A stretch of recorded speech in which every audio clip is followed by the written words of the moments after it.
Hello there, and a very warm welcome to Chazingdra Chats, the show where we take a stroll through the life stories of people in the Pokemon community, discovering the 6 Pokemon on their dream team along the way.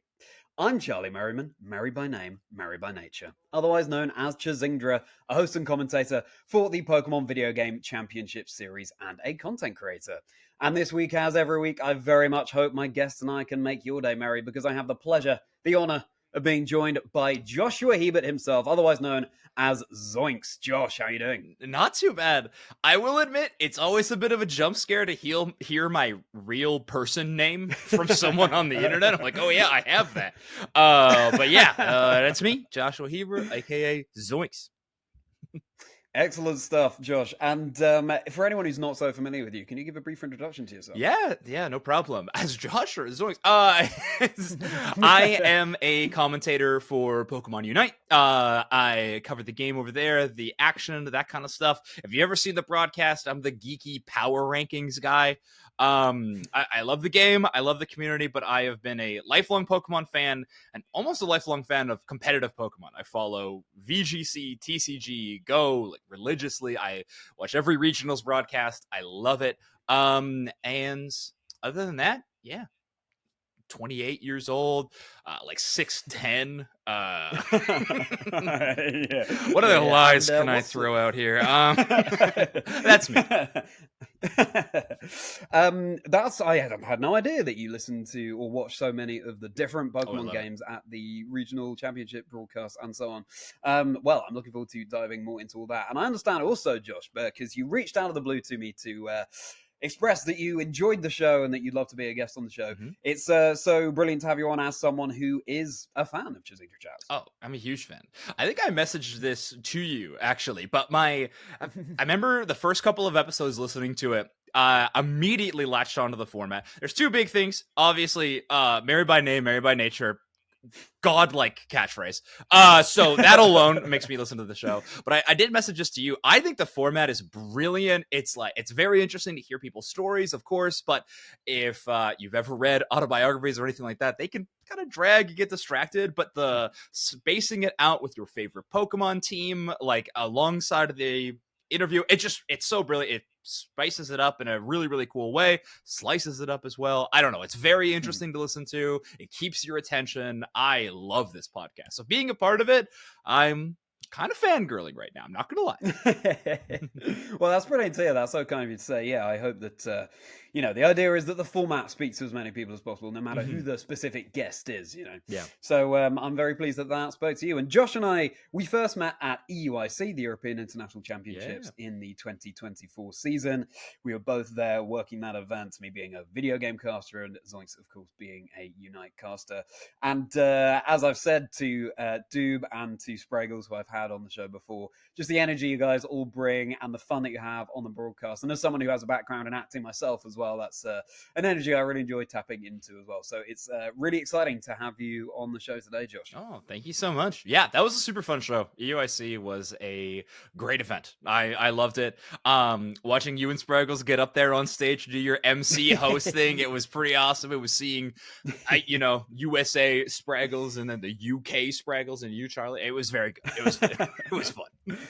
UK Spraggles is definitely a moniker I will take. But he's American, Charlie. I want to make that clear, okay? Let's put a full stop to that. I actually don't know if do you know this about Spraggles and Doobsnax, since they do have very similar looks. They do go by Alolan Spraggles and Hisui and Doobsnax. Like that is what the community has given them the moniker of, and I love it. That's hilarious. Alolan and Hisui. Yeah, and good choice of regions. Yeah, honestly. Yeah, it really works. Okay, well, fantastic. Well, anyway, nicknames aside, Josh, let's get to know you better. Let's get to know your handpicked 6 Pokemon for your dream team.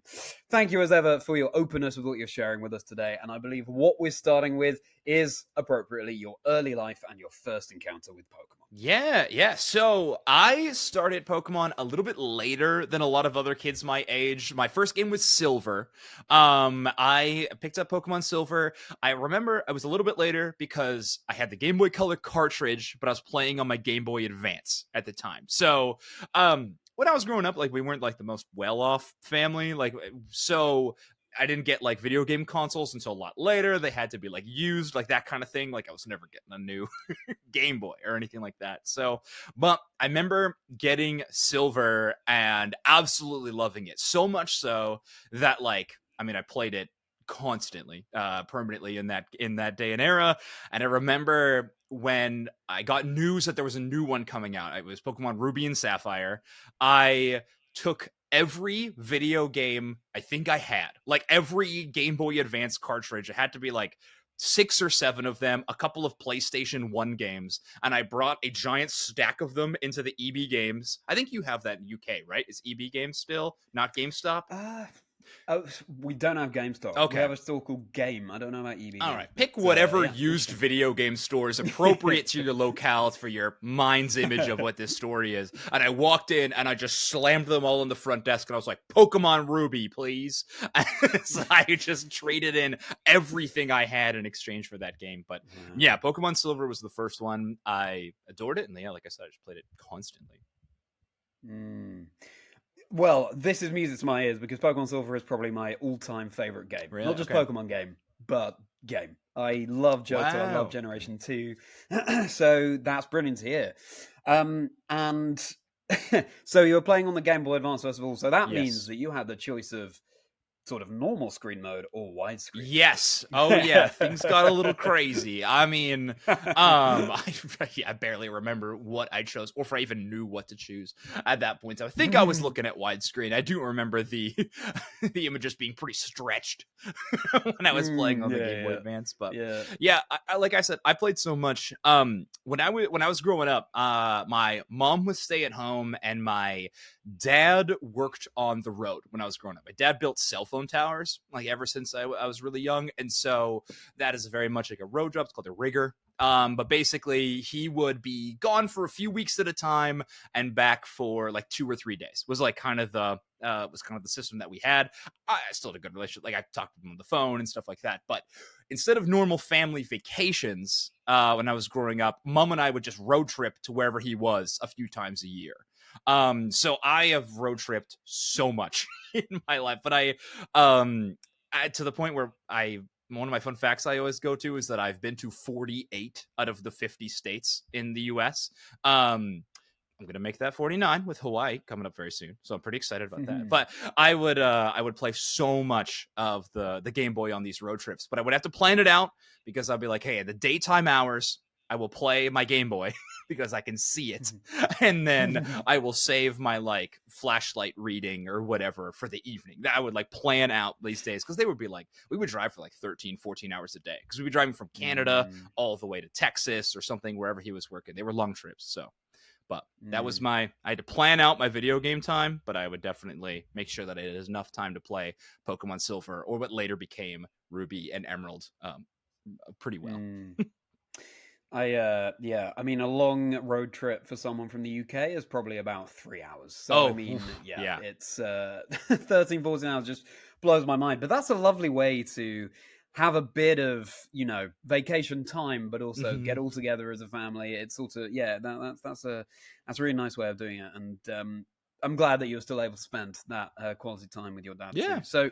So you bring in, was it with a hint of any kind of sadness or regret that you were trading in all of these games at EB Games in order to get Pokemon Ruby? No. Or is it literally, okay, no, I'm all in? Yeah, not even a little bit. I was so excited about Pokemon. There were other like Game Boy like games that I look back on very fondly that like had like a franchise that I kind of beloved. Like Mega Man Battle Network was a big one for me when I was growing up. I liked those more strategy mixed with RPG games that Pokemon is obviously a clear outstanding for, but a few other games in a similar vein I was a pretty big fan of. But yeah, that was my focus. I actually, and also when I was growing up, I didn't have much time to play video. My parents were pretty strict on the whole like screen time and video games thing. In fact, when I was really young, my parents had a rule that I wasn't allowed to play video games unless it was Saturday morning.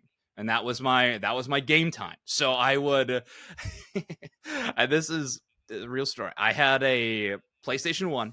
However, we didn't have a memory card for my PlayStation 1 was so I would every Saturday morning get up at the crack of dawn, like probably just in the middle of the night essentially, and go downstairs and play on my PlayStation and attempt to beat whatever game it was start to finish. I remember the day I beat Smurf Racing for the PlayStation 1, and I ran upstairs just screaming brilliantly. I was so pumped. It was the best day of my life. But those rules went away when it was road trips or sleepovers. So like they you had to fill time with your friends, totally okay. Those were good times to game. So I definitely Pokemon was the road trip game of choice.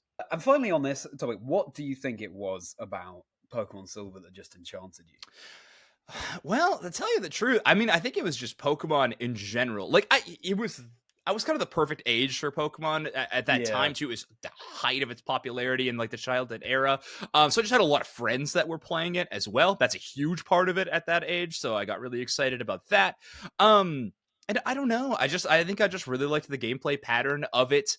It's not even like Silver that specifically that I just really liked. I think I just like Pokemon in general. Because looking back on it, Silver is definitely not one of my favorite of the franchise. The next ones I played, like Ruby and Emerald, are close to the top. Emerald may be my favorite. You remember when Pokemon used to release the guidebooks to each individual game? I got the guidebook for Pokemon Emerald from like the Walmart checkout line one time.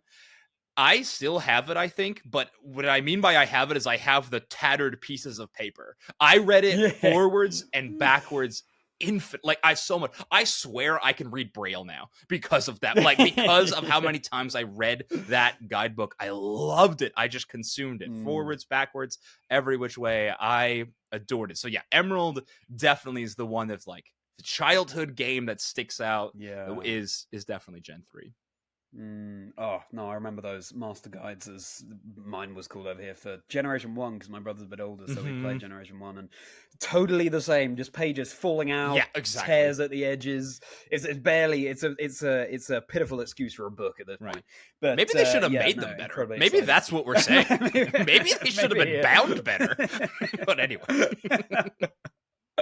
Well, still brought us so much joy. And yeah, for anyone who's unfamiliar, in Generation 3, Braille forms a relatively significant part of the playthrough. In order to unlock all of the Pokemon, you have to translate some Braille along the way, which is a really cool challenge. Anyway, Josh, let's go from there. I think it'll be hard not to talk about the first Pokemon on your dream team at this point, based on everything you're teeing up. So let's get into that now. As a reminder, the aim here is not for Josh to build the most competitively viable team in any way. It's just the Pokemon that are most special to him, and he can define that however he chooses. And I have no idea what they are. So, Josh, enlighten us. What's the first Pokemon on your dream team? All right, so I've watched this show plenty of times, like we talked about at the start of the episode. I've seen different formats of how people like to present their team. I personally like to just start with my favorite Pokemon of all time. Let's pick that one. It is going to be Banette. It is going to be my first Pokemon to select. I love Banette. If I'm in the right region and I got the items, I will Mega it. I love Mega Banette, but Banette is going to be the first Pokemon on my team. So, I mean, the natural next question there is, why Banette? Why is that your favorite? I just think it looks so cool. I've always loved it. I love Shuppet as well. It really helps, I think, when I like the whole line. I love Shuppet. I love Banette. A big part of this is Ghost is my favorite type by far. But I don't know why. I've just always liked big zippers as a design piece in like so many pieces of fiction, right? Like Kingdom Hearts kind of has it too, and I like a lot of the art design in Kingdom Hearts, but like when it's put into Pokemon, Banette has it. I just think it looks really cool. And so that's why Banette has always been my favorite Pokemon. Wow. I hope that with each successive Unite broadcast I watch now, there's one more zip added somewhere to your scene. My gosh. So that by the end, you're essentially a human Banette. That is such a good idea. I can't believe I haven't thought of this yet. Denim jacket with a bazillion zippers incoming from my next outfit. I love that. Well, they don't even have to work. I'm sure you can just find online stick-on zip things, they're just decorations. That is so true. Wow, okay, and then Ghost being your favorite type as well. I mean, again, is there anything particular about Ghost, or is it just one of those undefinable, I like ghost types. I just think it's so much better than every other type. I think the designs, like, just time after time, there's just no misses. You know, like I just think every ghost type design Pokemon is just so cool. Like I don't know, the lore behind them and the Pokedex entries, I always just found fascinating and hilarious. Sometimes I'm like, oh, like you know, they're like Charmander keeps his tail warm because he can be out, like because then he can use his fire attack stronger. And then it's like, Banette's like, yeah, Banette haunts children. And I'm like, that's hilarious. In comparison to the other ones, ghost types just stand out so much, you know, in like the Pokedex entries and stuff. And I always, maybe it's because they stand out to me a lot. Maybe that's why. Sure. Yeah, no, that that makes a lot of sense. They certainly have that flair. And so was Banette on your first, I guess in Ruby, Shuppet is a very rare encounter, but in Emerald it's much more common. So your first playthrough of Emerald, I guess, was Banette there on your team. Banette was, yes. Banette was, yeah, Shuppet a lot more common in Emerald, like you just mentioned. So I had Shuppet, and I've talked to the Banette haters out there. I understand it's a late evolution, right? You got to stick with Shuppet for a while, but I like Shuppet. So it was like not a problem for me. So I don't know. That's why I really like it.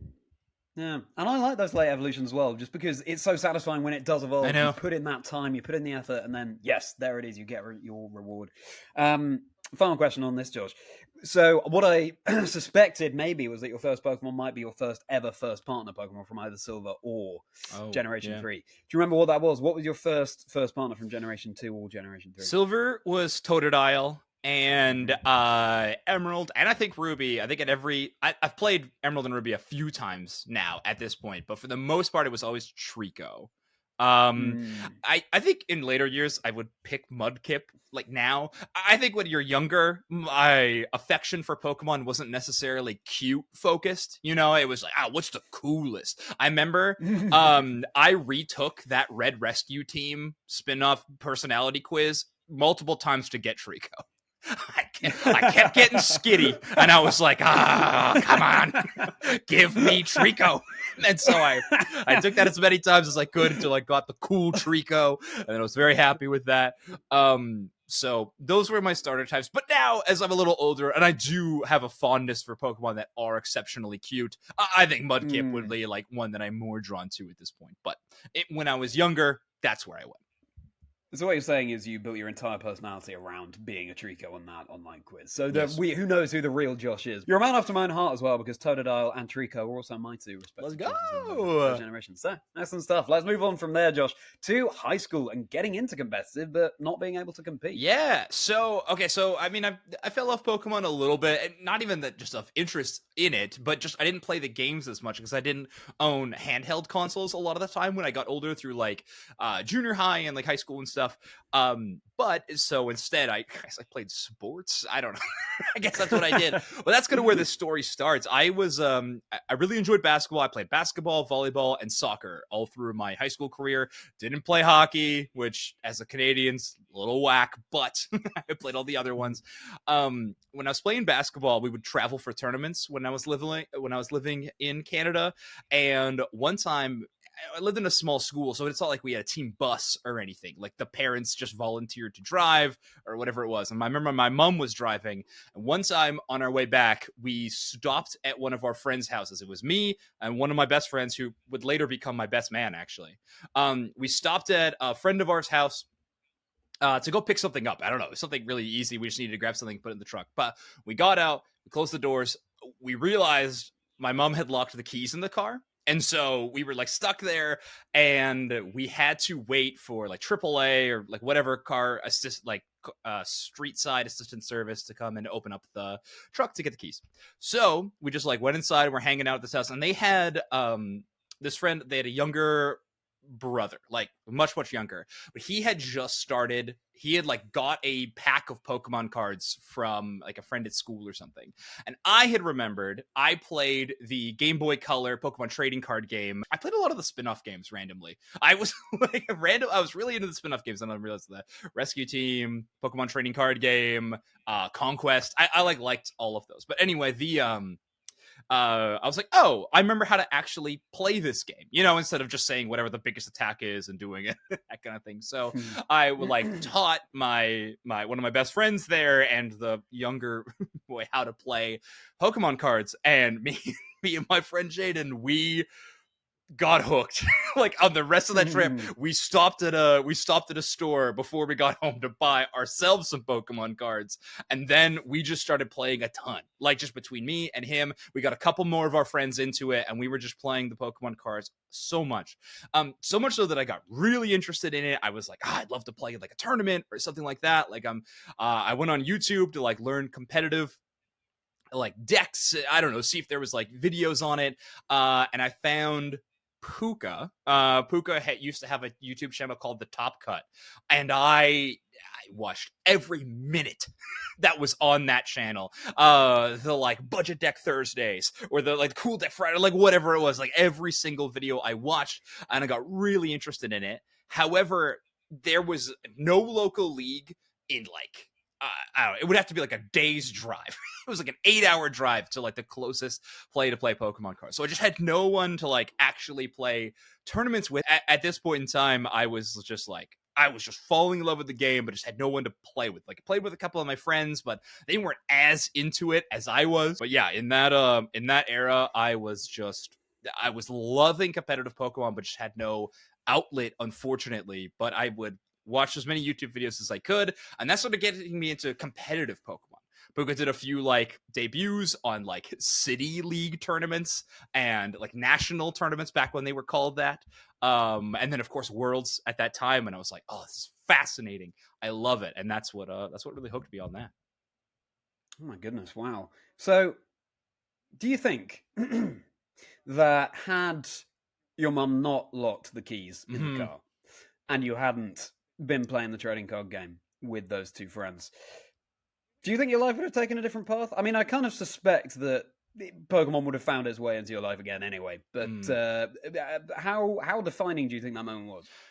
Quite. I mean, well, it's kind of ominous to think about Pokemon always finding its way into my life, but I do agree. I think that moment was like, it got me hooked into a brand new hobby, and a hobby that didn't just like last for a couple of months. Like, you know how that at that age you do. You get interested in one thing, and then all of a sudden, a week later, you're interested in something brand new.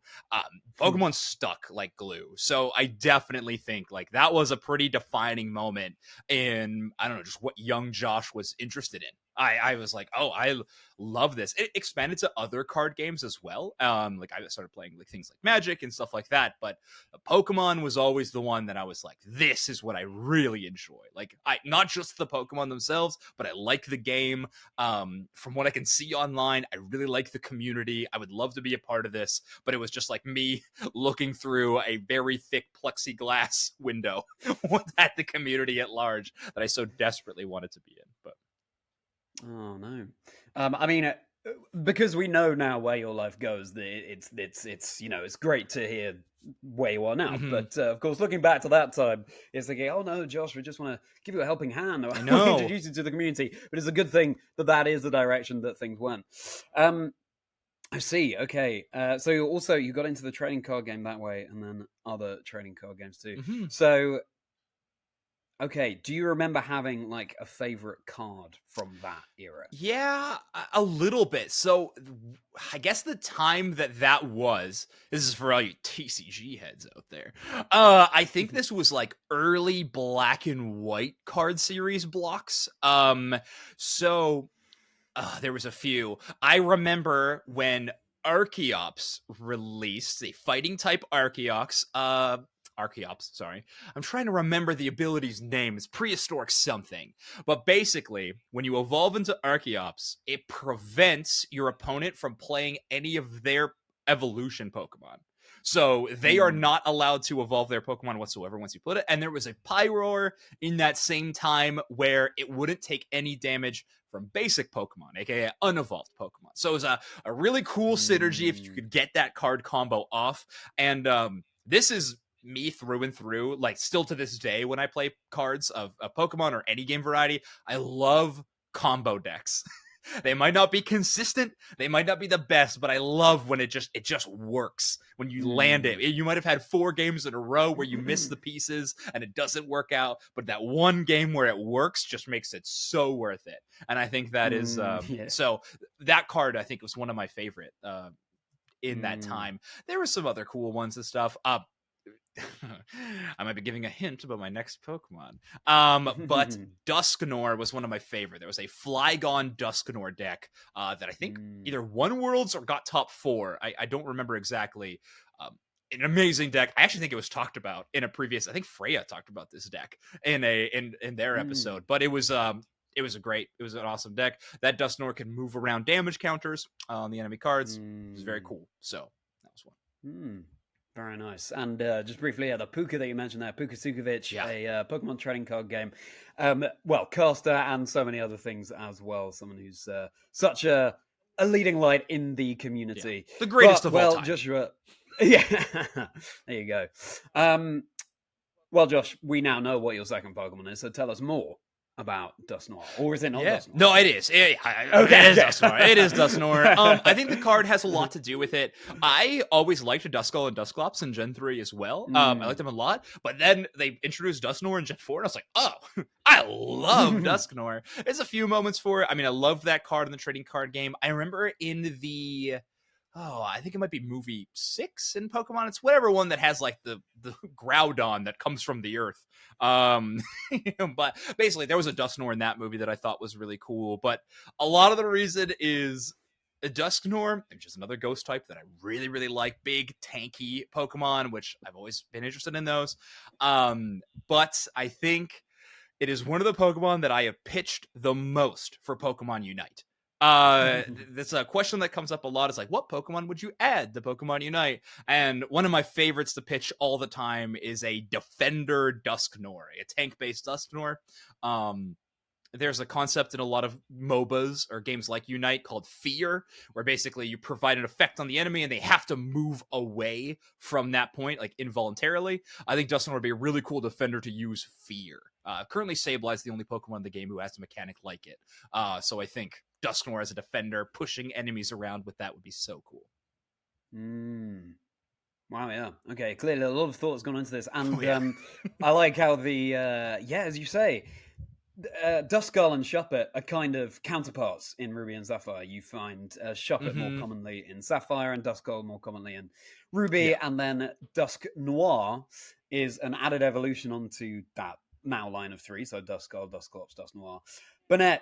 It stops at Banette, just a 2-stage, but still interesting how Banette and Dusknoir sort of complement each other on your team. And still, as you say, another ghost type. I see.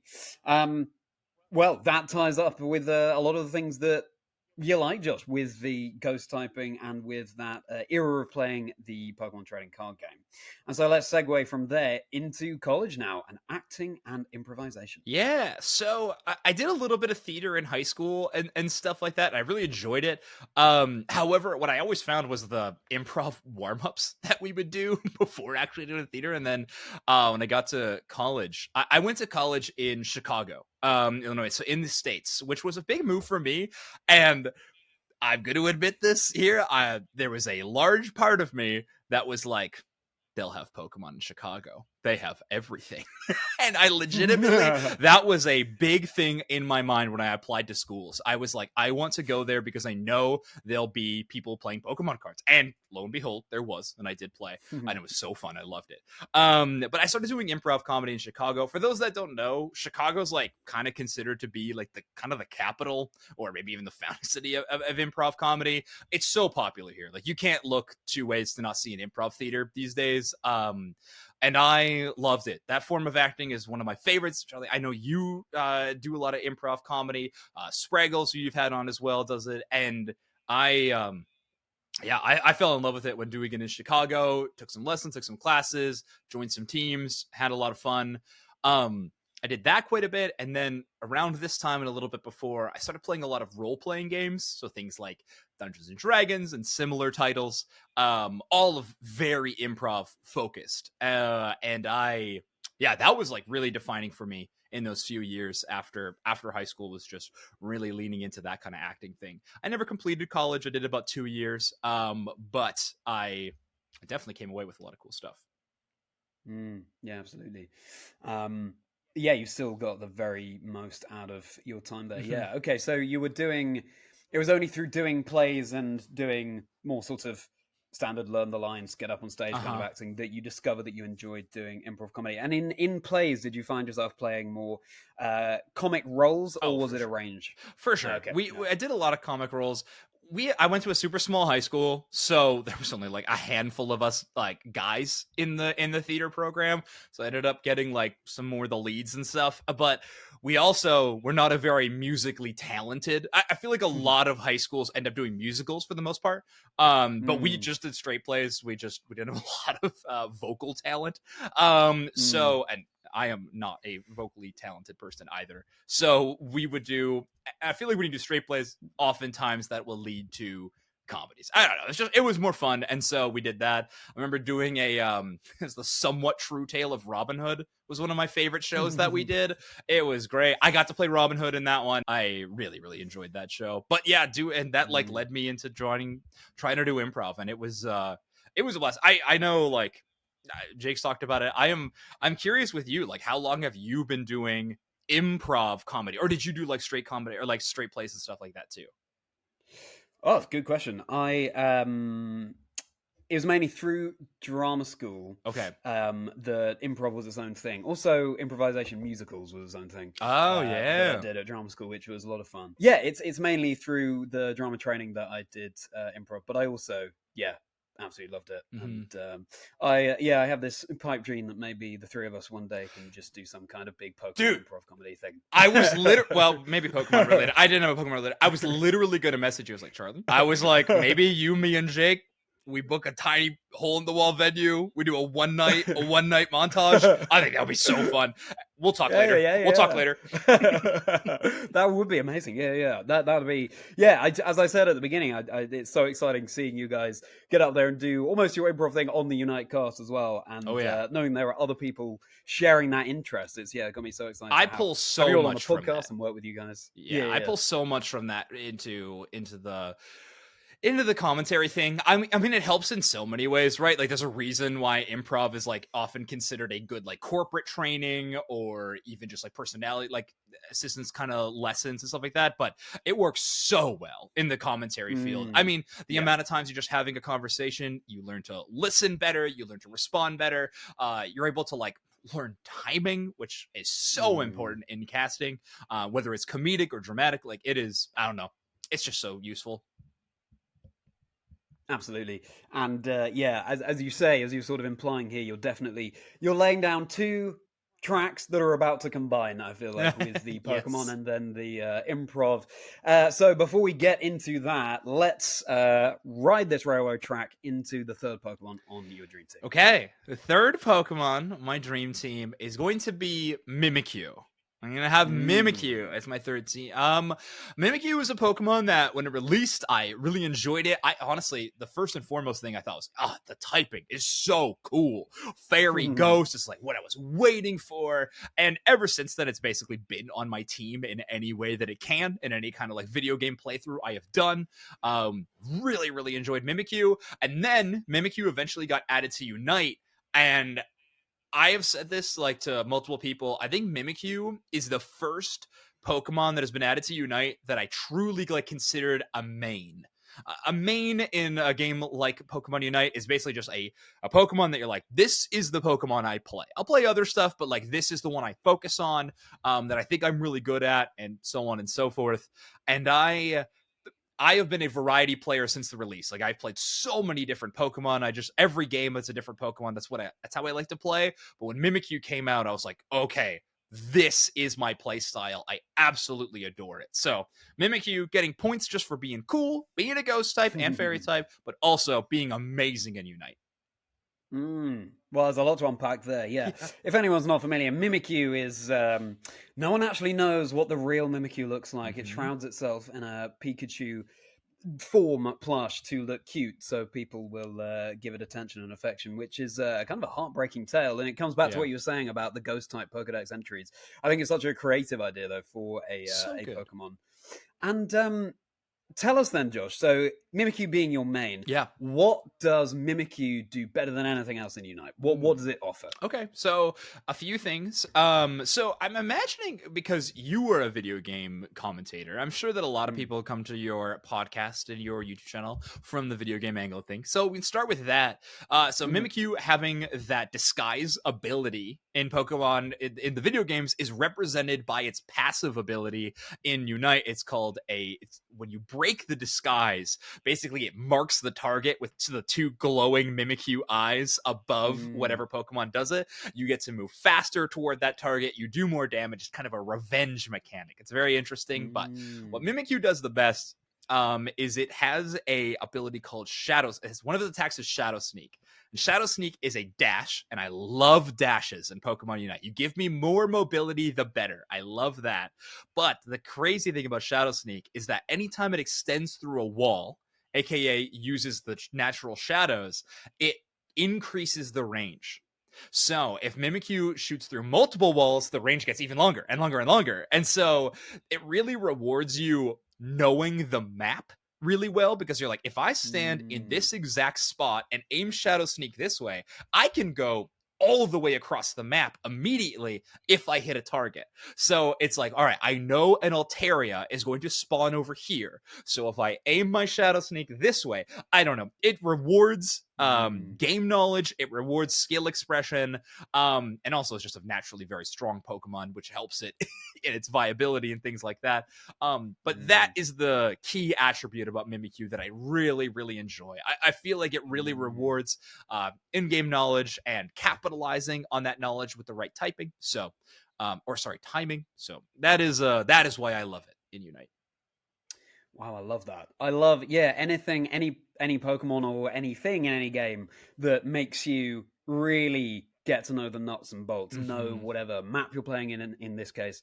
Inside Out is, it gives a real incentive. And yeah, I mean, it's a good thing that we're not building a competitive team here, Josh, because, I mean, you've got 3 ghost types. You are not doing very well against other ghost types right now. Hey, these are the rules we play by. It's entirely down to you. And yeah, it's interesting to hear that Shadow Sneak in Unite is a dash attack, because in the video game, Shadow Sneak is a priority move. It will, more often than not, go first, a bit like a ghost-type version of Quick Attack. Right. So it's really cool. It's always cool to hear how different Pokemon and moves are adapted for any respective game. Well, thank you for that, Josh. So now let's Shadow Sneak over from there into getting married and your job as a locksmith. Yeah, so I met my wife, and when I went to college, we got married. I said I only stayed there for 2 years. When I left school, I moved back to Canada because I didn't have the student visa any longer. We were still dating at that time, and there was about like maybe a year that we dated long distance, not quite, but almost. And then we got engaged during that time, and then we were engaged for about a year and a half. We had about a year and a half engagement, but the whole time that was distance. I was living in Canada. She was still living in Chicago. I would try to visit as much as I could, like maybe every 2 months or something. I would drive down there, or she would get tickets to come fly up and see me. It was challenging at that time for sure, because it was so long distance. But the biggest thing was we were trying to get married, and I was very young at the time, and it was like, I just left college. Like, I didn't have a lot of money. So I was working like 3 jobs at one time, mostly 2 jobs at any given time, but every now and then a third one would pop in. I worked as, I was a handyman, like working in like a section of townhomes doing renovations for people. I was also working on a ski hill. I was like working in the rental shop. I was waxing snowboards and sharpening ski blades and all that stuff. And then I was also working at a local pizza restaurant as like a delivery guy and a chef or whatever they needed. I was just constantly working the entire time, which was a little crazy. But in doing so, whenever I was relaxing, I was just needing to lie on a couch or a bed somewhere and just turn like something on YouTube or something on Twitch, just needed to relax. And this is where I got really into esports. I found it fascinating. I was like, I've always been the type of person that when I'm into a hobby, I like to see the best people in the world at that hobby. This was like similar to me in Pokemon TCG in high school and stuff when I looked up Puka stuff, or I would like when I was playing basketball, I would watch all the NBA games, right? Like, or I'll pick a team and watch all their games and so on and so forth. But when it came to, I was playing a few video games and I was like, I wonder what the esports scene is. And I got so hooked on esports. Overwatch was a really big one for me. I got really into that series, but also this is when Pokemon had kind of transitioned their new competitive space with the regionals and the international championships and things like that. So the streams got a whole facelift and they were much more popular as well. So I was watching a ton of those. And honestly, any of my free time that wasn't where I wasn't working was spent watching esports at this given time. I got so into it. And yeah, that was kind of that time. That's so eventually, like while we were with that phase, eventually we finally do get married. I moved to Chicago. We land there, and I work a few different jobs at this point in time. It's one of the things that I've worked so many different jobs. Probably a whole different podcast at some point. But the one I've worked now for the longest bit of time is like I am a full-time locksmith is my trade. So I've worked as a locksmith for almost 5 years now. I think in October it'll be 5 years. It was a cool company. I've worked so many different jobs. When I first got married, I got picked up as a handyman. I kind of learned I was tired of being jack of all trades, master of none. I looked for a trade. Locksmith was hiring, and I started up, and I've actually really enjoyed it. It's a great job. It satisfies a lot of the things I would want out of a job. It is enough variety in my day that like I'm always doing something new. Oftentimes 2 to 3 different things in a single day.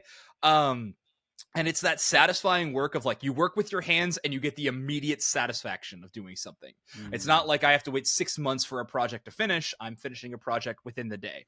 And that's really, really cool. It scratches the itch of that creative part of the brain really well. So anyway, I know it's a complete deviation away from Pokemon, but yeah, this that is another big part of my life, I guess, is the time I spent waiting to get married. Now that we've been married, and then yeah, working as a locksmith. It was crazy time, but a very esports filled, also pretty Pokemon filled. But yeah, that was that timeline. Well, this is the point of the show, to get to know people beyond Pokemon as well. Okay, so, good. Really, I really didn't mess that up. Okay. And I think it's good in a way that you've, at the time, it must have been incredibly stressful and tiring working so many jobs. But yeah, just yeah, for multiple reasons, kind of a useful thing to do. A, in terms of trying out lots of different things and seeing what is for you, and also just developing all of these skills. I think, you know, so many times when people are thinking, oh, what do I do when I'm older? What job do I want to do? The quickest way to know is just by trying stuff and seeing what you like. So, I mean, I hope that that's at least a positive you can take away from that. For sure. Stressful time. And yeah, well, I'm glad that, you know, you stuck to doing all those jobs, making money that you needed, and then you were able to have that wedding. That's fantastic to hear. And the fact that the esports side of things was there for you in your downtime, and so much to catch up on, right, as well. So when you were watching Pokemon broadcasts, did you find yourself watching the trading card game more than video game, or vice versa, or what was you? That's interesting. I think it was a bit of a mix of both. Like I was definitely drawn to it in the first place because of the trading card game competitive side of things. I always played the video games, and I still really enjoyed the mainline games, but the competitive aspect of the trading card game was what first drew me in. But I loved watching the video game championships as well. I thought that was really interesting. I always looked at it as like another level that I wouldn't quite get to in the video game. I was like, I don't know how to train a team. Like, that's like a whole thing that like I wasn't sure how to do, but like I knew how to play cards. So I was like, at least I could do that. But I liked watching both. I found them both really, really interesting. Yeah. Okay. Yeah. Well, it's great that you were able to flex that variety that Pokemon offered and be interested in both. And now let's go over to the fourth Pokemon in your dream team. Now, I have a suspicion as to what this fourth Pokemon might be. Oh, wow. And I was actually glancing around to see. I have a pen nearby, but I don't think I have a piece of paper. So you'll just have to trust me when I reveal what I thought it would be. I might be entirely wrong here, but anyway, tell us, what's the fourth Pokemon? Fourth Pokemon is going to be Dragapult. Okay, it wasn't that. Okay. But anyway, tell us more. Maybe, I don't know. Sometimes you're able to grab it. Dragapult, this is an interesting case where it's like almost the opposite of Mimikyu. In Unite, I actually am not in love with Dragapult. I think its design is cool. I think it's fun to play, but it's not quite what I wanted from the Pokemon, which is okay. It's okay. Dragapult, I just thought it was the coolest thing. I was like, finally a ghost pseudo legendary. When it came out, that was the big thing for me. I was like, yes, finally Ghost Dragon is a typing that I've been waiting for in a Pokemon that was easier to catch than Giratina for quite some time. I was like, come on, this is gonna be awesome. And when it released, I just think it was so cool looking. Like, this is, I think, out of all the Pokemon on the list, it is just like, it just looks so cool. It's on the team. I don't know. And it's also just a really fun Pokemon to have on the team. I think Dragon Darts is a great attack. And I just really like having Dragapult on my squad.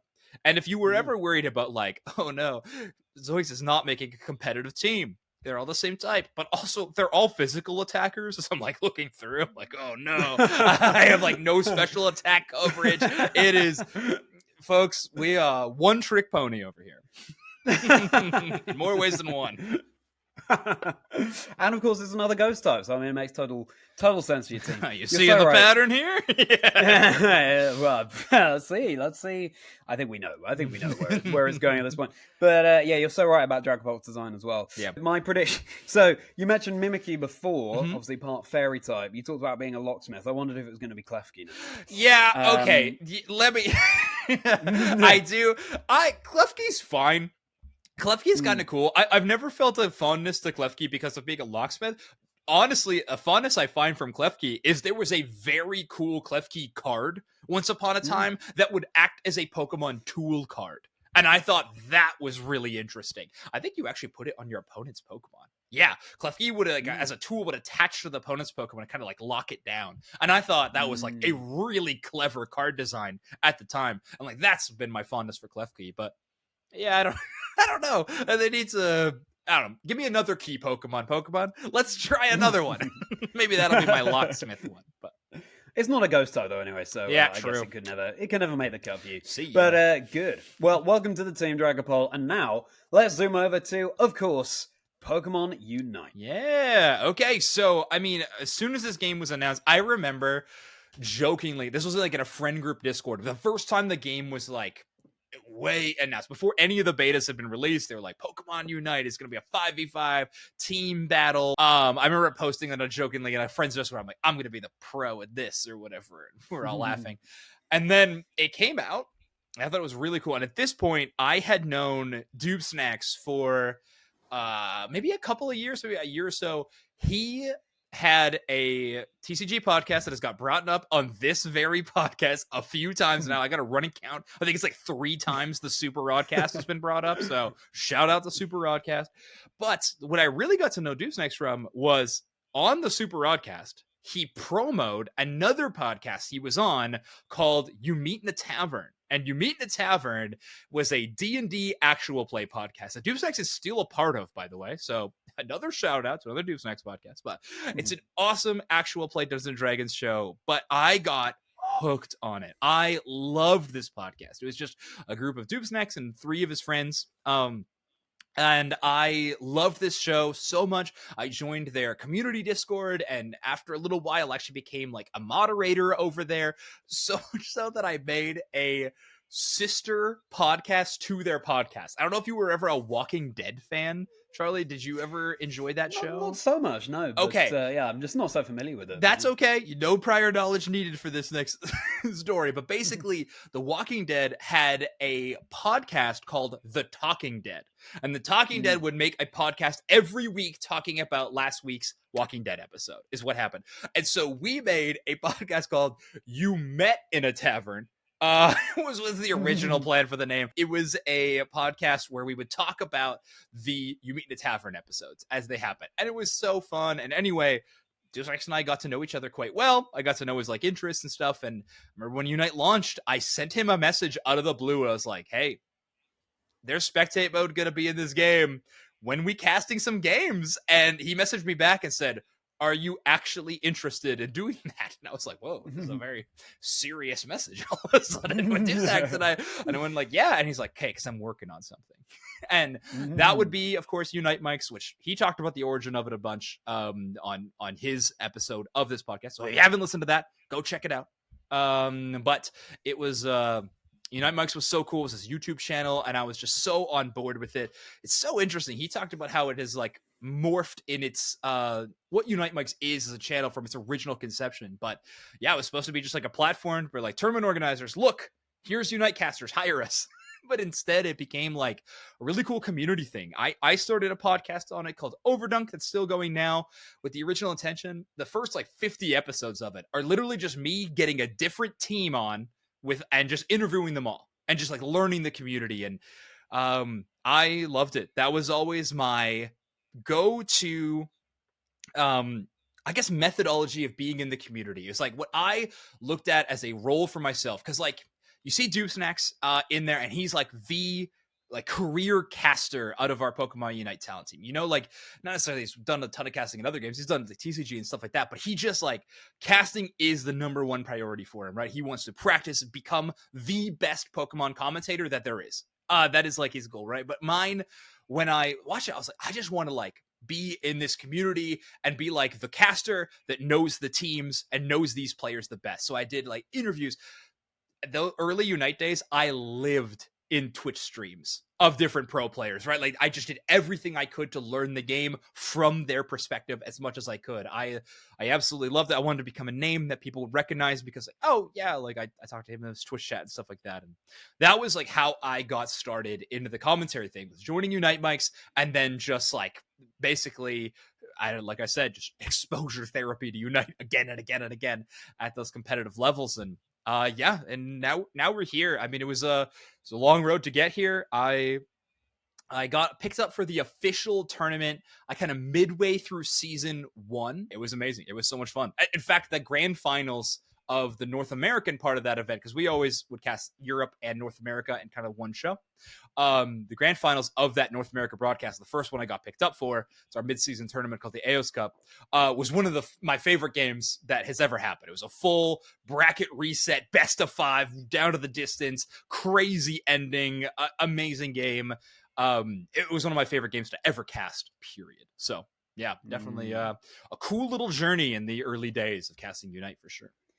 That's fascinating to hear your favorite game you've ever casted, and that's fascinating to hear as well that you were friends with Doobsnax from an earlier point. Yeah, the episode I did with Doobsnax, he was really, and when I spoke to him at EUIC as well, just talking about how as soon as Unite was announced, he was laser focused on. He just wanted to be a caster of that game, and so clearly your message came through at the right time. Yeah, to pique Doobsnax's attention there. But I mean, it seems like okay, you were building up your. You were always a fan of Pokemon. You also had done a lot of improv comedy. But I feel like we're missing a little step into when that became, oh, I could cast. Was it sort of watching those regional championship streams and realizing that was a thing and then wanting to get into it that way? How did it come about? There was a little bit of that. I think the inspiration for wanting to do commentary and casting probably came from a few other esports, if I'm being honest. Like watching Overwatch, watching the old days of like Call of Duty and Halo, I got really into. And just honestly falling in love with some of those commentators and being like, wow, like what they do is amazing. Like Super Smash Brothers was another one. There's a few commentators in that realm that I just like, oh God, I don't know. I just watching them, I was like, that what they do is what I want to do. I remember my wife talks about it now a little bit. I remember in early days of college, I was like, I think that's what I want to do with my life. I want to be a commentator. And she was like, in video games? Okay. At that time. No, but she was supportive. She was just like, really? Yeah. There's sports. And I'm like, but now it's funny that I do get to do it. So maybe that was, I think, the onset of casting. I did a little bit here and there. Like I did a local Smash Brothers tournament at our school and in our local a little bit. I started learning. I started doing a bit of Overwatch casting, but just kind of on my own time, like just recording these my own solo videos. Didn't post them anywhere, but just sort of practicing. But basically nothing professional or nothing like official. But this was all just practice and dabbling. And when I reached out to Doobsnax, that was when the ball really got rolling. And honestly, I have so much to thank Doobsnax for when it comes to this entire journey of Unite, of commentary, but honestly, just a lot. Like Doobsnax and I are so different in so many ways. One of the ways that has benefited me a ton is Doobsnax is probably one of the most competitive people that I have ever met in my life. And I am not. I am one of the least competitive people to ever exist. And so having his like driving force to improve, to get better, to make good videos, to become good commentators, like to have that energy was something I never had inside of myself, like especially when I was just trying out these little commentary things but never posting it, or like, you know, never going that extra step. Doobsnax, when you work with Doobsnax, that's just not an option.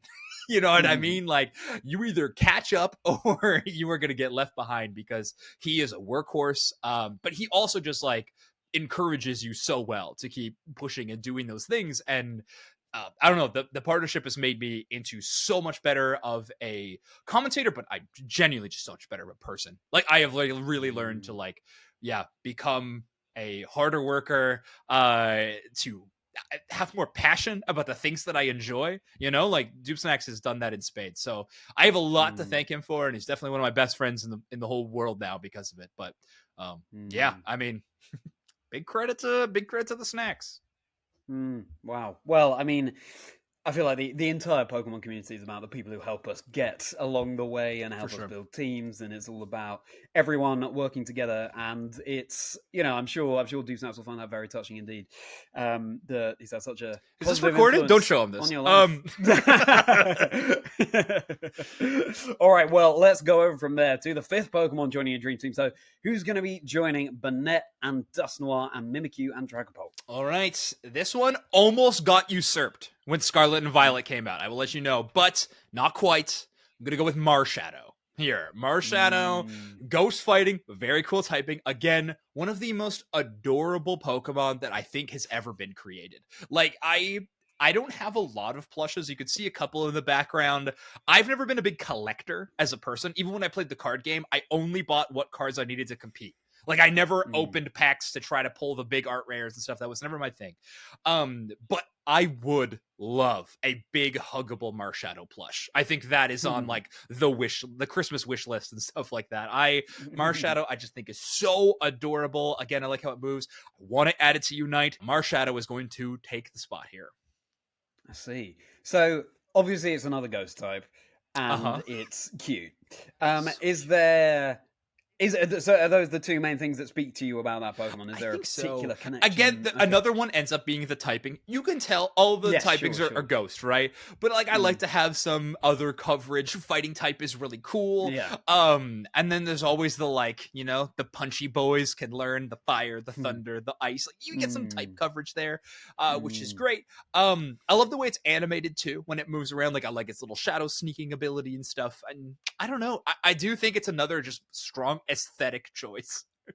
tends to be the Marshadow pull. Yeah.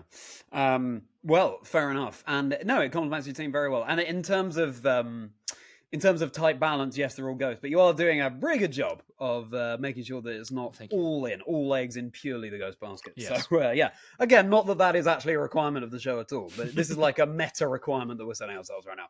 But anyway, okay, so Marshadow, welcome to the team. And now, before we discover the final Pokemon on your dream team, let's talk about right now, Josh. Sure. Yeah. So, I mean, obviously, the commentary thing is going fantastic. I was able to be on every show this year. In the year 3 of Pokemon Unite. Pokemon Unite's a cool game, right? Like, it's we've had our challenging times out there. However, I don't know. The World Championships is coming up very soon at the time of recording this. I am so excited for that.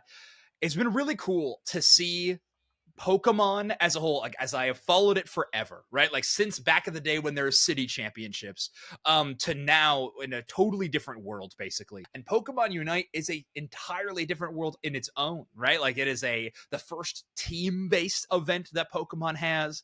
The circuit works differently. We have online tournaments and that feed into in-person tournaments. They're trying out something new every year. It seems like experimenting with formats and how the events are going to work. And it's really cool to be joining something that I have looked up to and aspired to most of my life and be a pioneer in that thing. Like usually you don't get that, right? Like you're a little kid and you grew up watching professional hockey and you're like, I'm going to be a hockey player. NHL has not changed that much. You join, you're going to do what you expected. But like I grew up aspiring and looking at these giants in the Pokemon community, hoping that one day I could be a part of that. And now I am working in it, but it's something so brand new. And I get to be a part of that. And that is crazy. Like the ability to make your mark on something like this it's way more than I could have ever asked for, and I love it. I get to work with people that I have like looked up to forever. I talked a lot about Puka on this podcast already. I met him at the first World Championships for Unite in London that year. Doobsnax introduced me to him. I swear I almost fainted. I was like, I watched everything. It was crazy, but I've got to meet people like that. Gabby Snyder was another one that was on your podcast, right? That I really enjoyed too. Definitely some of the goats that I looked up to, and so it's really, really cool. And I love being in Unite now. The podcast that I mentioned before is still ongoing. It's a big part of my creative effort in the scene, and it's also morphed to become brand new. So I don't know. It's just so much uncharted territory that I find so exciting, and honestly, just so grateful that I get to be a part of it. It is incredibly exciting, and Josh, you're a locksmith in more ways than one. You've been opening doors left, right, and center, making sure that you can be there at the forefront of the Pokemon scene, and that's fantastic to hear.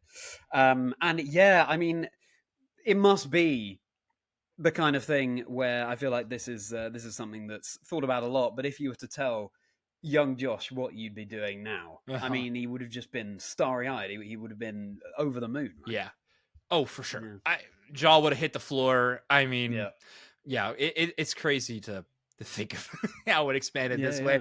I mean, if you ask some people, like if you ask maybe my parents, like that same question, they'd be like, "No, we knew you like to talk a lot. Like we knew you do this."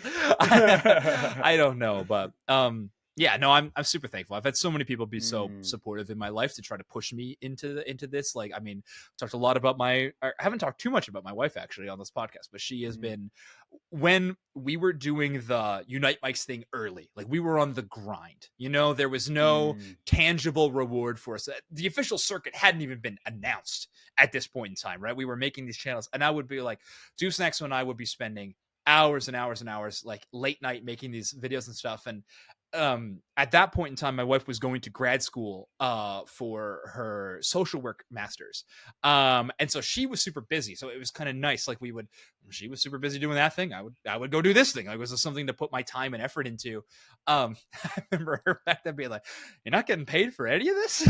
I know, all for the love of the game.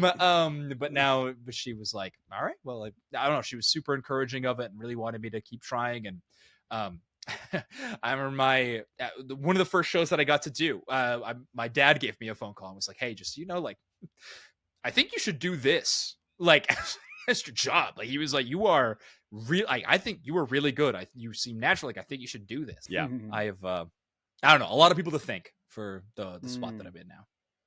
Yeah, well, that's a very heartwarming point. But yes, of course, a week today at the time of recording will be the first day of the Pokemon World Championships 2024 in Honolulu. And just later this very day, Josh, of the day of recording, you'll be doing the World Championships preview show, which, as I had my own fangirling too before. I remember seeing you do that for the EUIC, the Europe International Championships, and how, as someone who barely knows anything about Unite, seeing that, you were getting me so invested into what was going on in Pokemon Unite. So I know you're going to smash that, and I'm looking forward to tuning in later on today to see you do your thing. And thank you for fitting this in before you do that preview show. Oh, of course. Of course. Are you kidding? I'd cancel the pre-show. Get me on Chazingdra Chats. I've said it. I'm a big fan of this podcast, Charlie. I hope you know. All right then, Josh. So now it's time to complete this dream team you've been building up. And I've had my cogs whirring in the background as to what other ghost type is going to be. Let me just lock in a mental prediction right now before we reveal it. Okay, go. You sure it's a ghost type? It is a ghost type.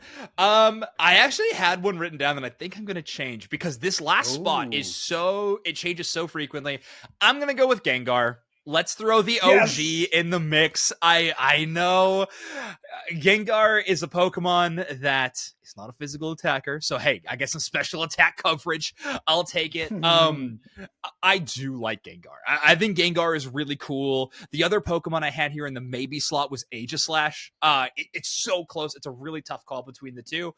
But I got to show some love to the OG. And Gengar will be making the team. That is what I predicted. Okay. So yeah, there we go. The OG Gengar, and I think that's a very fitting place to end, to be honest. And that means that they're all ghost types, but then the secondary types you have, Gengar is ghost poison. True. Marshadow goes fighting. Ghost Fairy for Mimikyu, and Dragapult is Dragon Ghost. So yeah, I think you've done a good job of striking a little balance there. Banette is Ghost Zipper, of course, which exactly. Can't wait for Gen 10 to bring Zipper type. God, that would be peak Zoinks era. Oh my gosh. If you're listening, Pokemon. Yeah, exactly. Gengar, I guess, you joined Pokemon with Generation 2, but then I guess you'd have always known that Gengar was a Generation 1 Pokemon. Yeah. And the Ghastly Haunter Gengar, the only ghost types in Generation 1. Yep. I think that makes a lot of sense, which means, Josh, that your dream team is Banette, Dusknoir, Mimikyu, Dragapult. I really took that at too fast a pace for me to remember the names that quickly. Marshadow and Gengar. So, Josh, now of course I'm going to ask, which is going to be your partner Pokemon? Oh, Banette, no question. The immediate. I love Banette. That Pokemon would absolutely be with me the whole way. Banette. Yes, it makes a lot of sense. That certainly was the Pokemon you said at the very beginning that is your favorite Pokemon. Mm-hmm. And the Pokemon that sort of, I guess, kickstarted this love of the ghost type as well. Yeah. And I'm looking forward to seeing some kind of Banette/Mega Banette cosplay coming out from you at some point, Josh. Okay. But I'll keep my fingers crossed for that one. So Banette there alongside you. And now, slightly different here, Josh. If you were a Pokemon, what do you think you would be? Yeah, this is a tough one. This question I feel like trips up basically every one of your guests. It is a challenging one. But I'm going to take the cop out because I have done the research. I have investigated. I have challenged the powers that be to force me to become Trico. And I am going to go with Trico. I have learned how to form my personality to become said Pokemon. And I think that's what I'm going to do. I think Trico is really cool. And yeah, as a Pokemon, maybe I'm Trico. Trico. Yeah. No, I can kind of see that. Yeah. I think Trico, it's got a slightly... I always think with Trico, it's got a slightly a wise look beyond its years, especially compared to Mudkip and Torchic. And I think you bring that. I think you bring that kind of shrewdness. I can see it. Trico obviously a grass type. Do I think you would be a grass type? I could also see you being a grass type. I can see you being an electric type too. Electric. You've got that, sparky energy. I've actually thought about it a little bit, and you saying electric type helped me think about it. I think one that actually does make sense for me is Rotom. I think Rotom might be the perfect fit because Electric Ghost, love the typing. Yeah. But I do work in a lot of repair and like mechanical work, which I do think there's an aspect for Rotom for that. And I'm just a smiley, fun-loving guy, and I think that Rotom is a Pokemon in that way. So I think my real answer is Rotom. But if I was to take a personality quiz, I would structure it to get Trico. That is my answer. Sure. Yeah, Rotom's got that cheekiness about it. I definitely see that. I think that's a really good answer, Josh, actually. But what do you all think? Do you agree that Josh would be a Rotom or indeed a Trico? Let us know in the comments. He and I, and he especially, would be Fascinated to hear, I am sure. And speaking of you all, it's time for your community questions. I've posted online, as I always do, asking for questions from the community for ZOINKS here. And so thank you very much indeed for submitting them. I apologize as ever if I mispronounce any of your names or handles. We've got some really interesting ones here, Josh. So let's start with favorite costume you've ever worn. Ooh, okay, interesting. So Halloween was fun because that would be one of the times that we would road trip a lot of the time because you had like school break, like fall break around that time in Canada. So I had a few different ones. I had a pretty cute elephant costume that was hand stitched for me by one of my aunts. I remember when I was really small, it was way too big, but I had a really adorable elephant costume, so maybe I'll go with that one. It was pretty good. Other ones, so this is a fun fact about any Canadians that you have on this podcast. So many of your costumes were just blank with a jacket on. You know, you were Spider-Man with a winter coat on, or you were Batman with ski pants and a toque on. Like it was too cold in October to really have a lot of creativity in your costume. So that's always what it boiled down to. But the elephant costume was warm enough because it was like whatever material, felt maybe, I don't know. So it kept you warm. So maybe I'll go with the elephant costume. That is so sweet. And I mean, obviously, I immediately thought you'd go with one of your UNITE casting costumes, but okay. I guess I never considered that to be a costume, but that is, okay. I just wear that in normal life. That was... I know. We'll definitely take this lovingly made elephant costume. And what a great base animal for that as well. Well, thank you for that question. And now this question from Gamatakau, who also submitted a question for Doobsnax. Yeah. So, what new comp would you like to see developed in UNITE, and what Pokemon and its moves would help push that comp to be possible? I guess, first of all, can you explain for us all what a comp specifically is? Sure. So a composition, so on a team of UNITE, you can have 5 Pokemon. Depending on the general strategy of how that team likes to play in the game is called a composition. They get some subtitles. So, for example, a few compositions would be Poke Comp or Dive Comp. Basically, it's what the effective strategy is. If you're playing Dive Comp, you're usually playing highly mobile Pokemon, and you want to dive the backline. So you want to jump in, take out the squishier Pokemon and get around the tanky defenders or frontline and dive the backline. If you're playing Poke Composition, usually instead of speedsters or highly agile Pokemon, you're playing long-range Pokemon, and you're attempting to win by slowly dealing enough damage from range while staying safe to knock out the enemy Pokemon. So on and so forth. There's probably maybe 4 or 5 different generic compositions that you could title, but yeah, that is what a composition is.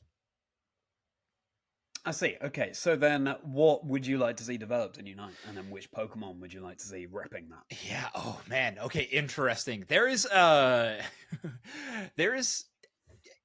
tough. This is a tough question because, like, the more you zoom out and give more generic titles, like, we kind of have all of them at this point in time. You know what I mean? But what I would like to see, okay, we kind of have had this composition exist before, but it hasn't been meta in a long time. So that is where I'm going to go with this one. Or it hasn't been very popular or very successful in a long time. There's a composition called it's called Death Ball in other games, but if we're going to call it something in Pokemon, we'll call it Knockout Ball. It's essentially, or sometimes it's called Protect the President compositions, where you put all your resources into one Pokemon in particular. Venusaur was a very popular target for a strategy like this before. You eventually power it up as much as you can. You run very short-range Pokemon, but short-range Pokemon that can heal themselves or create their defenses or boost their defenses in some way. And the game plan is just to find the enemy and run at them with all 5 members. There's no spacing, no long-range shot. It's just get them. And that is always a strategy that I have found quite fun. It's pretty interesting. My favorite compositions, especially as a caster, is dive compositions. Like I explained before, they're very, very fun to watch, but we already have a few of very popular dive comps right now. So I guess if I want one to really come back at the forefront, maybe it's time to bring KO Ball back. Yeah. I mean, from what I see of the UNITE streams, they're already, what's happening in game is so chaotic and fun, and it sounds like that comp that you want to bring back is just adding more to that. Yeah, so get on board. Really good answer. Thank you for that question, Gamatakal. Now, this question from Psyche STR. Oh, good. Favorite superhero and why? Okay, so Psyche plays in a role-playing game that I run, which is superhero themed. It is a game called Masks. You play as teenage superheroes. So she wants me to say her superhero, which is Cosmic Dust. I can't, because that's like picking a favorite child out of the 4 players that play. So sorry, Psyche. One of my favorite genres in fiction ever is teen superheroes. I absolutely adore it. So the Teen Titans, Young Justice, Young Avengers, Champions, all of those are my favorite comics to read. I've been a big comic fan ever since I could read. But I'm going to say, and I've been pondering this question for a while, it's been tough, but I am going to say Superboy. Superboy, clone of Superman, with 50% or 51% of Superman's DNA, 49% Lex Luthor's DNA to create Connor Kent. He's one of my favorite superheroes. I absolutely love him. Oh, wow. Yeah. As someone who doesn't really know much about superheroes, that's fascinating to hear. I didn't know that was a thing. Okay. Yeah. That's a really interesting answer, and thank you for that question, Psyche STR. I hope you're not too disappointed about the lack of Cosmic Dust there. Yeah, and she will be. Finally, question from someone who you and I might have heard of, Spraggles. I don't know. Have you recognize that name? I'm not getting him his money back. Yeah, Spraggles. The question that was submitted was, when do you think I'll get that money? But he did follow up with an actual question, which was, esport that inspired your casting the most. Yeah, I've already mentioned quite a few that I think were really popular for me and got me into the hobby. I think Overwatch is what I will lean to, because I actually do think the flow and timing of Overwatch is very similar to how Unite plays out in game. So I've got a lot of my commentary habits from there. But neck and neck between that is Call of Duty. I get a lot of my quips and like go-to phrases from Call of Duty commentary because it's been happening forever, and it's also largely a console esport. Well, Call of Duty is 100% a console esport. Pokemon Unite is, a lot of it is console, right? It's a Nintendo Switch, and some of it is on mobile, but I would say largely Overwatch was probably what inspired me for the cast. Yeah, really good answer. And I think the question on everyone's lips now is, do you actually owe Spraggles money, or is this just a bit? I plead the fifth for legal reasons. I don't think I'm allowed to answer that. He has an excellent team of lawyers. Okay, well, say it no more. Thank you so much for your really interesting questions there. And if you want to submit a question for a future guest on Chazingdra Chats, you can find my socials at Chazingdra on X, as well as Instagram, TikTok, and so on. But that's where I put out the question call outs for future guests, so keep an eye on that. So then, Zoinks, we've heard a lot about you up to now, but what's next for you? Well, geez, we're the previous show in like an hour. But I don't know. Long term is really interesting. I talked about how, like, I talked about maybe doing commentary full time one day. I think at the moment, though, if I've learned anything, is like I'm pretty happy with my balance where it's at now. I get my creative outlet in spades, doing Unite commentary, making content surrounding the game, making content surrounding the competitive community, and then I get that like satisfaction of working with my hands, doing practical labor, and paying the bills by working in a trade. And I don't know. I'm really happy with where I'm at now. I guess the point is, if something changes, it changes, and I'll roll with it. But for now, I'm pretty happy with where I'm at this point in time. Hey, that's brilliant to hear. That's the ideal answer. So thrilled to hear that, Josh. Mm-hmm.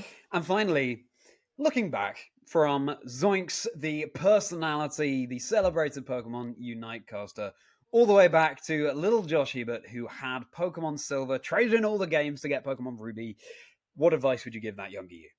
I talked a little bit about this when I was giving Doobsnax his flowers, I think, earlier on in the episode. But just like, you know the phrase, if you don't stand for anything, you'll fall for everything? I think that's kind of the phrase I would tell younger me. I think I moved a ton as a kid. I was trying to make friends constantly, like, as I was always somewhere new. And I think I sort of lost a lot of that fight for things that you like or you think are important. Keep that passion. I think I lost a lot of that when I was just trying to fit in or trying to, and I don't know. I think that still carries over a little bit today. I think as I've become an adult, and honestly, in this whole Unite commentary thing, I've learned a lot and become a better person there. But if I want to teach younger Josh anything, it's stand up for something, care about stuff. I think we've all tried to grab our teenage adolescent self and care about things because if one thing never goes out of style, it's apathy. But I definitely would like to fight that. So that would be what I would tell my younger self.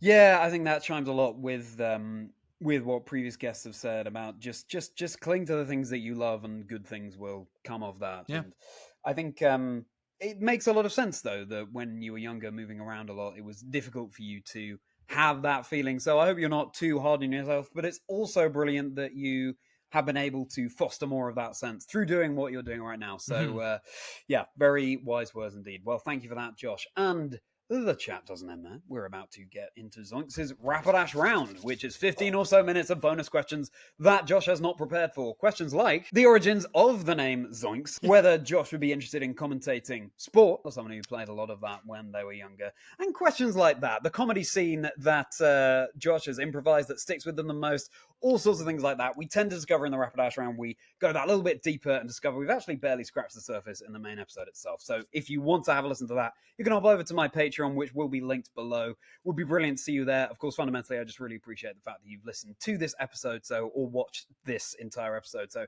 thanks so much for doing that, but would be a pleasure to have you over there giving your support, if not. Josh, thanks so much for being on the show. As soon as you reached out, as I said, I knew I was always going to have you on the show at some point. And it's been so fascinating to have a chuckle with you, get to know you a little bit better. So thank you so much for being on the show. Oh my gosh, the pleasure literally all mine. Thank you so much. Whenever you want the sequel episode, I'm ready. I would love to come on and do a part 2. So just let me know. Yeah. All of your Pokemon have evolved somehow. You've got Mega Banette on there, Mega Gengar, I guess. Dust Noir will invent an Gigantamax Gengar, please. No, true. Yeah, well, fantastic, Josh. And for anyone who wants to keep up with you online, where can they find you? At ZOINKS is the best way to do so on Twitter. If you want to walk around the streets of Chicago screaming out ZOINKS, I most likely will respond very bat signal-esque. So 2 ways, find me there. Fantastic. And if you've enjoyed the show, I think you know what's coming. Shall we do a little bit of YouTube spiel? I think we will. Do drop a like and subscribe. All those things really do go much further than they might initially seem. Drop a comment as well, because Josh has given us so much food for thought, and we'd love to know your own opinions on that and what your own dream team of 6 Pokemon would be. Would be fascinated to hear. If you're listening on Spotify, you can leave a rating and review as well. All of those things go a really long way too. My socials, as I mentioned before, I'm at Chazingdra on X and Instagram and TikTok. I do little comedy skits on my YouTube channel. I also stream Pokemon games. I also do vlogs of the events that I cast. There's so much Chazingdra stuff to get involved in, so it'd be brilliant to see you over there. Got my Discord community link below as well if you want to hop in and hang out outside of streams, outside of Chazingdra Chats. You can use the hashtag 6Pokemon1LifeStories to spread the word about the show. I aim to have as broad a range of guests as possible on the show, so there's bound to be something for everyone. So then, Josh, now it's time to delve into your Rapidash round. So, if you're not joining us over on Patreon for that, then it's goodbye from Josh. Get out. And it's goodbye from me. See you next time on Chazingdra Chats, where there'll be another 6 Pokemon, 1 life story. Okay then, ZOINKS, how are you feeling? How about these bonus questions? Oh, I'm set. I'm going to get the best grade. Okay, yeah. This is graded, yes? It's something that I don't tell the guests, but yes, it is graded. Oh, God. And yes. I was interested. It was interesting as you